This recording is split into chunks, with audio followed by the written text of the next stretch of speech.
Il s'agit d'une phrase non verbale, phrase nominale qui se compose de un article défini, le, et un article indéfini, a.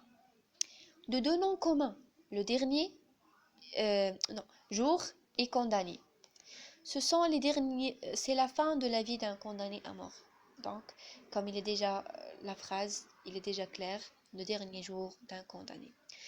Mais la question qui se pose, il existait, comme on peut dire, un jeu de mots. Euh, que veut dire un condamné? La question qui se pose. Le mot condamné dit une personne qui a eu une accusation, qui a fait un crime. Donc, il est prisonnier à cause d'une détenue, bien d'un supplice.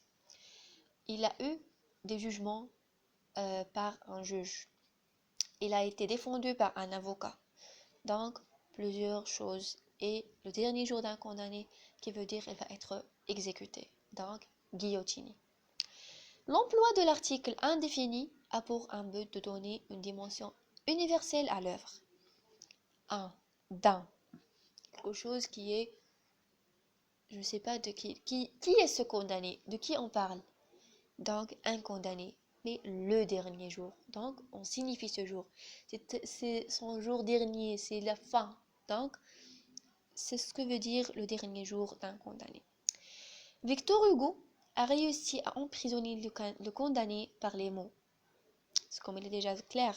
Donc, comme il a dit, le dernier jour d'un condamné. Donc, ici, le condamné, il est déjà emprisonné et il attend déjà, il s'attend à son exécution. Passons maintenant à une hypothèse de lecture. Donc, non, après l'hypothèse de lecture, on veut vraiment étudier le côté non-verbal. Le côté non-verbal dans cette édition d'Arsaf al-Haditha, on voyait vraiment un jeu de couleurs. Il existait des couleurs, surtout des couleurs qui sont sombres. Je veux dire le désespoir. C'est ce que j'anticipe, moi, mais je ne suis pas sûre. Je peux que quelqu'un d'autre, il voit qu'il